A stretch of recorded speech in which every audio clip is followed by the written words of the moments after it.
అందరూ మంచిగున్నారా? ఇయ్యాల మీకు నేను జొన్న రొట్టె చేసి చూపెడతా. ఇప్పుడు ఎవరైనా ఈజీగా చేసుకునేటట్టు నేను చేసి చూపిత్తా. సేమ్ చపాతీ మన గోధుమ రొట్టె చేసినట్టే ఉంటది. అది ఎట్లా చేసుడు అనేది మీకు నేను వివరంగా చెప్తా. చెయ్యితోని కొట్టుడు లేదు. కోళ్ళతోని లాటించుడే. పెద్ద ప్రాసెస్ కూడా ఏముండదు. దానికి పెద్ద పని కూడా ఉండదు. ఈజీ. సూత్తే అయ్యో గింతేనా మేము చేసుకోమా అని అనుకుంటారు. ఇప్పుడు చేయరాక ఎవరైనా కొనుకొచ్చుకుంటారు కదా! నేను చూపించింది అనుకో ఇయ్యాల మీరు ఖచ్చితంగా చేసుకుంటారు. ఈజీ కదా అనుకుంటారు. ఈ తరం పిల్లలు కూడా చేసుకుంటారు. మా ఇంట్లో మా కోడలు చేస్తుంది, నా బిడ్డ చేస్తుంది. అట్లనే మీరు కూడా చేసుకుంటారు. మా ఏజ్ వాళ్ళే కాకుండా జొన్న రొట్టె అయితే చేస్తాను కదా, దాని అంచుకు ఉల్లిగడ్డ పప్పు అంటా. ఉల్లిగడ్డ పప్పు అంటే మేమైతే నాడు కారం పప్పు వేసుకుంటాం. కారపప్పు అని అంటాం. కారపప్పు అంటే ఇక టమాటా వేయకుండా కారపొడి వేసి కొన్ని మిరపకాయలు వేసి ఉల్లిగడ్డలు కొంచెం బాగా వేసి ఉల్లిగడ్డతోని ఇవాళ నేను అండి చూపిస్తా. మీరు చూసి నేర్చుకోండి, మంచిగా ఉంటుంది. ఫస్ట్ పప్పుకు చెప్తా. ఇక చూడండి, ఇక గింత గింతయి 2 ఉల్లిగడ్డలు. పప్పును బట్టి ఉల్లిగడ్డలు ఎక్కువ తీసుకోవచ్చు. అయితే ఉల్లిగడ్డలు అన్ని కూరలకు కోసినట్టు కోయద్దు, కొంచెం దొడ్డు కోసుకోవాలి ఉల్లిగడ్డలు.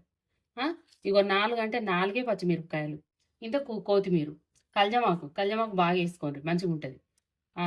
అల్లం, కారం, ఉప్పు, పసుపు, ఇక పెసరపప్పు ఒక డబ్బెడు. దేంతోనన్నా తీసుకోర్రి. నీళ్ళు ఎంత పోయాలనేది మీకు నేను వివరంగా చెప్తా. సూపర్ ఉంటుంది పప్పు. సరే, ఇక ఈ పప్పుకు వేసే విధానం మీకు మొత్తం చెప్పిన.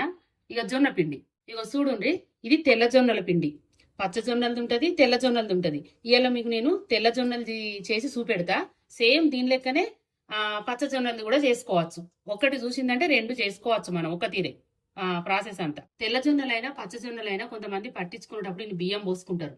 అట్లా మనం పోసుకోవద్దు. ఇంట్లో చేసుకునేటోళ్ళు మనం డైటింగ్ కోసం అని, ఆరోగ్యం కోసం అని చేసుకుంటున్నాం కదా, పతాకం జొన్నలే పట్టించుకోవాలి. బియ్యం అనేది కలపకుండ్రు మీరు. నేను కూడా కలపలేదు. సరే, ఇప్పుడు నేను ఎసరు పెడతా. ఎసరు పెట్టి పిండి ఎంత తీసుకుంటాను అనేది చెప్తాయో. పిండి కొలిసి చూపిస్తా మీకు. చూడండి, గిలాసను కొట్టకుండ్రి, చెంచతోని పిండిని ఒత్తకుండ్రి. ఇక ఒక బోర్డు వెళ్తే తీసుకుంటాను. నేనైతే గిట్ల చూపిస్తాను. ఇక సీదా చూపించిన.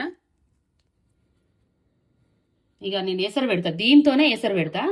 దేంతోనైతే తీసుకుంటామో పిండి దాంతోనే ఎసరు పెట్టుకోవాలి.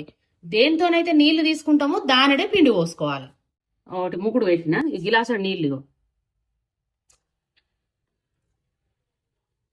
మీరు మందిని బట్టి పిండి ఎక్కువ తీసుకుంటే ఎన్ని గిలాసుల పిండి చేయాలనుకుంటే అన్ని గిలాసుల నీళ్లు పోసుకోర్రి. ఇగో కొంచెం ఉప్పు ఎత్తన్న, బాగా వేసుకోవద్దు. మళ్ళీ దగ్గర కూరలు ఎక్కువ అయిందనుకో ఇసం అవుతుంది. కొంచెం టేస్ట్ కోసం. సరే, ఇప్పుడు నీళ్లు మసలాలి మనకు.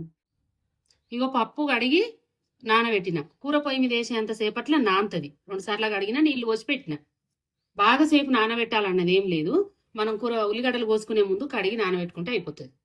చూడండి, ఇప్పుడు నీళ్లు మసులుతున్నాయి. సిమ్ముకు పెట్టిన. మొత్తానికి సిమ్ముకు పెట్టి ఇగో పిండి పోతాన్నా. మొత్తం పిండి మీకు చూపించిన కాడికి తలే కలిసేదాకా సిమ్కే ఉన్నది. స్టవ్ బంద్ చేయలే, సిమ్ముకు పెట్టిన. ఎంతసేపు నేను సిమ్ముకు పెట్టి కలుపుతాను అన్నది చూడు. అంతే. ఇక కలే కలిసింది. చూపెట్టాను. ఇప్పుడు స్టవ్ బంద్ చేస్తాను. ఇక గింతే. చూసారు కదా, పిండి కలగలిసేదాకానే సిమ్ముకు పెట్టి ఉంచిన. కలగలిసినాక బంద్ చేసిన. బంద్ చేసి ఇక ఒకసారి కలిపి ఇక మూత పెడతా. కొంతసేపు ఉమ్మగిలాలి. ఇది ఉమ్మగిలానంత సేపట్లో నేను కూర పొయ్యి మీద ఎత్తా. ఎట్లయినా ఒక 10 నిమిషాలు మూత పెట్టి ఉంచుండ్రి. ఇప్పుడే చేస్తే పిసుకలేము, వేడి ఉంటుంది కదా. కొద్దిగా చల్లగా కావాలి. తర్వాత కొంచెంసేపు ఒక 10 నిమిషాలు ఆగాలి, మంచిగా ఉడికినట్టు అవుతుంది. ఇగో మూత పెడతానా చూడరు. గిట్ట టైట్గా ఒక ప్లేట్ అయినా మంచిదే, ఏదైనా మంచిదే, కానీ పిండికి తగ్గట్టు పెట్టుకోరు, గంజుకు తగ్గట్టు. ఉల్లిగడ్డ పప్పు వండడానికి పొయ్యి మీద గంజు పెట్టిన. నూనె పోతానా చూడరు. ఒక పావున్నర పోతానా. నూనె కాలింది. ఆవాలు ఎత్తన్నా అందాద కొద్ది. ఇగో జీలకర్ర, ఇగో 2 మిరపకాయలు దుంచి వేసిన. ఇగో మొదగాలు పచ్చిమిరపకాయలు వేసిన. ఇప్పుడు ఉల్లిగడ్డలు ఎత్తన్నా.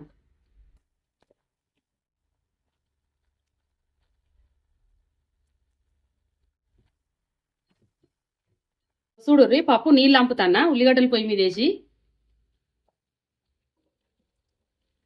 ఉల్లిగడ్డలు వేసి ఒక 2 సార్లు కలిపిన.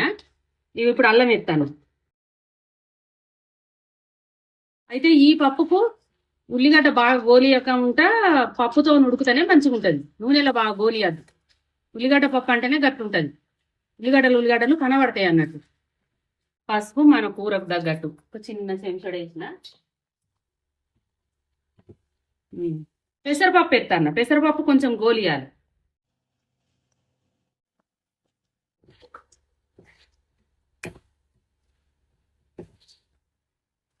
మంట మిడిల్గానే పెట్టిన. మంచిగా పప్పు గోలాలి నూనెలా, మంచిగా ఉంటుంది రుచి. పప్పు నూనెలా గోలిన పప్పు కమ్మదనం తింటా అంటే తెలుస్తుంది మనకు. ఇగో ఇప్పుడు కల్జామాకు ఎత్తాను.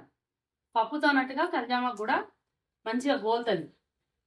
మంచిగా నిదానంగా గోలాలి పప్పు, కలుపుకుంటూనే ఉండుర్రి. మందం గంజులు ఉంటేనే మంచిగా. పలసడి గంజులు పెడితే మాడిపోతుంది.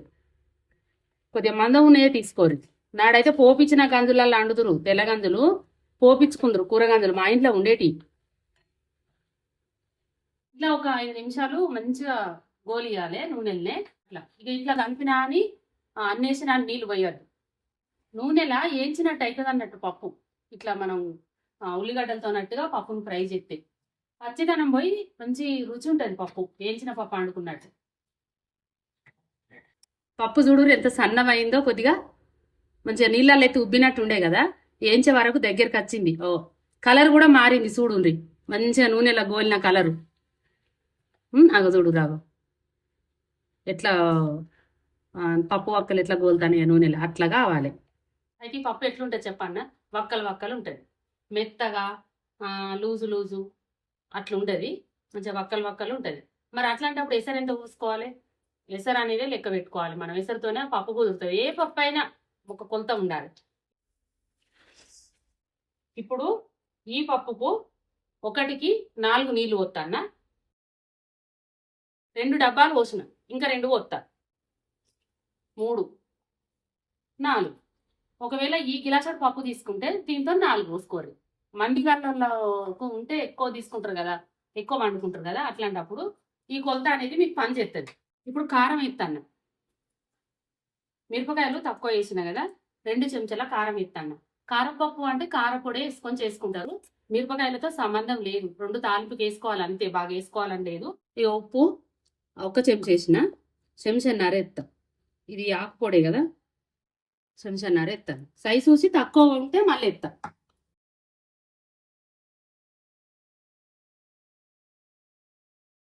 సైజు ఉత్తా ఇప్పుడు ఒకసారి.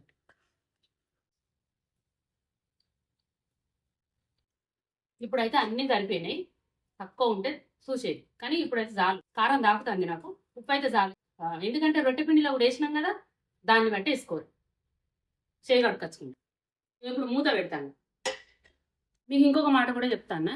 పప్పు మెల్ల ఉడకాలని మంట తగ్గించారనుకో, మనం పోసిన ఎసరు ఇనుకది, పప్పు మెత్తగా అవుతుంది. అది గుర్తుపెట్టుకోరు. హై కన్నా కొంచెమే తక్కువ పెట్టుకోరు. విన్నారా? సిమ్ మిడిల్ కన్నా ముత్త అంత ఎక్కువ, హై కన్నా కొంచెం తక్కువ. అట్లా ఉడికితేనే ఆ పప్పు మంచిగా ఉంటుంది. రొట్టె చేసి చూపిస్తా మీకు. పేనం పెడతా చూడండి. కూర పొయ్యి మీద వేసే వరకు 10 నిమిషాలు పట్టింది. ఇంకా వేడే ఉన్నది. ఇక మంచిగా విసుకాలి. గోధుమ పిండి కదా, పిసికినట్టు ఇట్లా ఏళ్ళతో విసుకుతే కలవది ఈ పిండి, ఈ మట్టతోని. అయితే ఇప్పుడు నేను ఒక పళ్ళెం వేసుకొని మంచిగా విసుకుతా. పిండి అంతా ఒకటేసారి విసుకద్దు, కొంచెం కొంచెం తీసుకొని ఈ మనం అన్నం తినే ప్లేట్ అయినా వెడల్పుగా ఏది ఉన్నా, బేసన్లో మాత్రం మంచిగా విసుకరాదు, కొద్దిగా వెడల్పు ఉన్నాయే తీసుకోవాలి. ఇప్పుడు దీని మీద మళ్ళా మూత పెట్టి పెడతా. ఇగో చూడు, కొన్ని నీళ్లు పోసుకోవాలి. మంచిగా చెయ్యికి చేయొచ్చేటట్టు ఉంటుంది అన్నట్టు. మనం కోలతో లాటిస్తాం కదా. అయితే మీకు ఇంకొక చిట్కా కూడా చెప్తా. ఒకవేళ పిండి లూజ్ అయింది అనుకో, ఎసరు ఎక్కువ పెట్టి మీరు పిండి తక్కువ పోసిర్రు అనుకో, మనం పోసిన కొలత ప్రకారం కూడా అప్పుడప్పుడు ఎక్కువ అవుతుంది, పిండి లూజ్ అవుతుంది. అట్లాంటప్పుడు చేసేటప్పుడు కూడా కొంచెం పొడిపిండి కలుపుకొని ఇట్లా పొడిపిండి చల్లుకొని కూడా మనం ముద్ద తయారు చేసుకోవచ్చు. ఒకవేళ గట్టిగా అయింది అని మీకు అనిపిస్తే మళ్ళీ మనం పిసికేటప్పుడు నీళ్ళు కలుపుకోవచ్చు. ఎట్లా చేసినా మనకు రొట్టె అయితే వస్తుంది. ఎందుకు వస్తుంది అని అంటే మంచిగా ఉడికినట్టు అవుతుంది కదా, అందుకోసం రొట్టె మంచిగా సాగుతుంది. పిసుకుట్లనే ఉన్నది దీని పనితనం అంతా. ఇట్లా ఈ మట్టతోని పిసుకాలి. నీళ్లు పడితేనేమో పోసుకోండి, పట్టకపోతే పొయ్యకుండ్రి, ఎందుకంటే నీళ్ళు అవసరం ఉంటే ఇట్లా చేసుకోవాలి, మీకు అడ్జస్ట్ చేసుకోవాలని చెప్పిన. కొంతమంది కరెక్ట్ పోసుకుంటే కరెక్టే వస్తుంది. ఇక ఒక్క పొట్టు నేను చల్లుకుంటాను ఇప్పుడు, మంచిగా నున్నగా మంచిగా వస్తుంది. ఇక చూడు అట్లా ఎంత అవసరం ఉంటే గంత. ఇట్లా విసుకుంటా అంటే లూజ్ అవుతుంది అనుకో, కొద్దిగా పొడిపిండి చల్లుకోరు. ఇక చేస్తా, ఇక ముద్దలు విసికి మనకి ఏ సైజులా ముద్దలు కావాలన్నది తీసుకుంటా.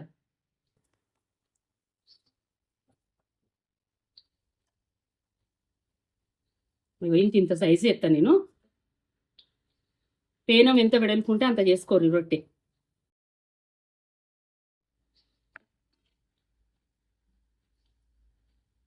ఇప్పుడు నేను చేసేది చూపిస్తా మీకు. పిండి చల్లుతానా,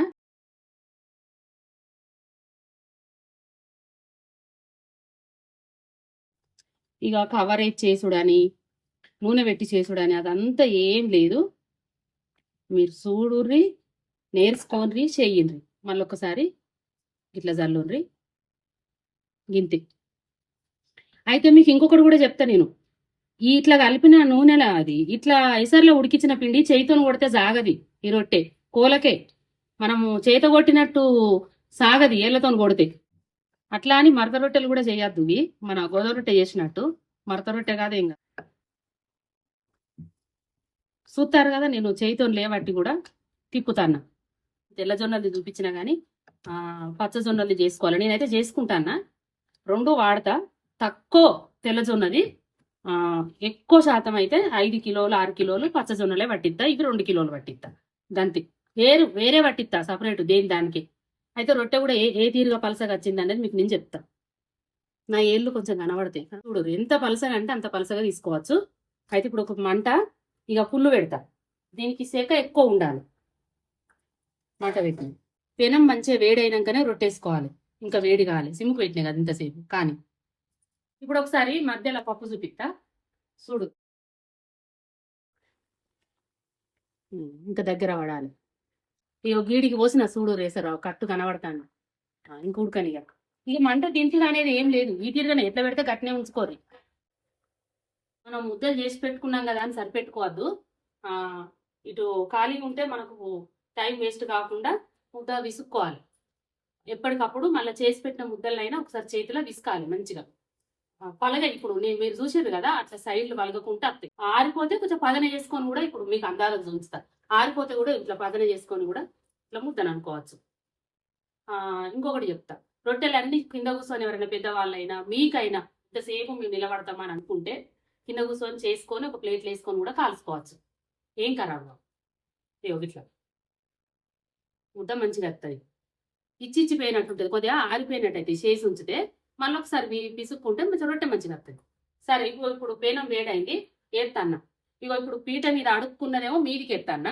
మనం పైన కోలతో లాటించినాం కదా, అది పేనం మీదికి రావాలి. ఇట్లా తిప్పి ఉల్టా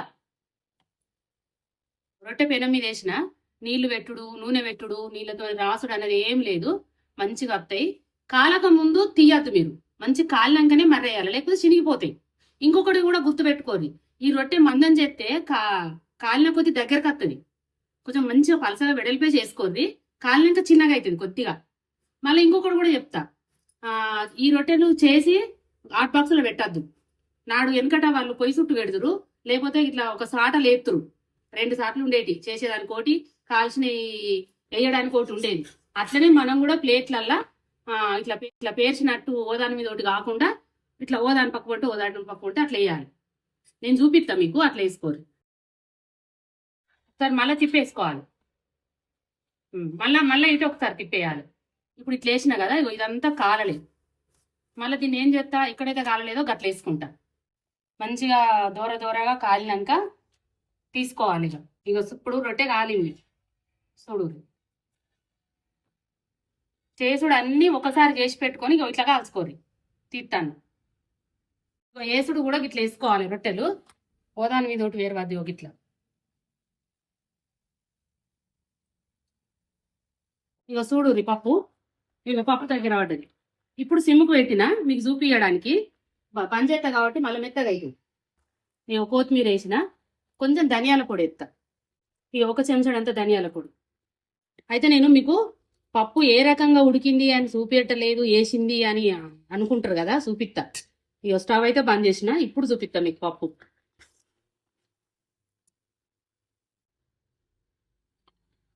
ఈ తీరుగానే ఉడకాలి, వక్కలు వక్కలు అంటే ఇది ఈ ఉన్న వేడికి ఈ ఉన్న ఎసరుకు ఇంకింత పాలకిప్పుతుంది. ఇక ఇప్పుడు ఇది పక్కకు పెడతా. రొట్టె చేసుడు అయింది, పప్పు అయింది. ఇక మీకు తిని చెప్తా ఎట్లున్నది అన్నది.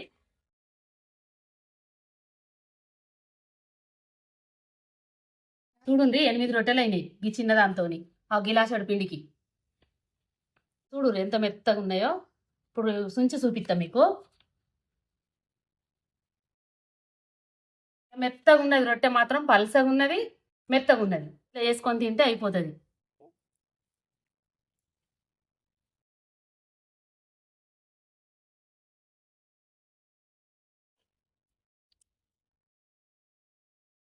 ఉల్లిగడ్డల పప్పు అంటే ఉల్లిగడ్డల పప్పు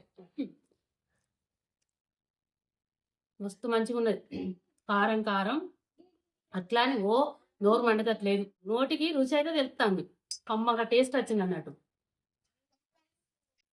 మంచిగా వక్కలు వక్కలు చూసిరా, ఇంతసేపు అయినా పప్పు మెత్తగా ఇట్లా ఉండాలి. సాయంత్రం వరకు కూడా ఇట్లనే ఉంటుంది ఈ పప్పు. అన్నంలో తింటేనైతే తింటాంటే పోతుంది, ముద్దలు తింటాంటే తినబుద్ధి అవుతుంది. మీరు చారు ఉన్నా లేకున్నా ముత్త పప్పుతో తినచ్చు. టమాటాతో పని లేదు, పచ్చిపులుసుతో పని లేదు. చేసిన జొన్న రొట్టెలు మీకు నచ్చినట్టయితే చేసుకొని తిని కామెంట్ చేయండి, లైక్ చేయండి, సబ్స్క్రైబ్ చేయండి, తోటి వారికి నేర్పించండి.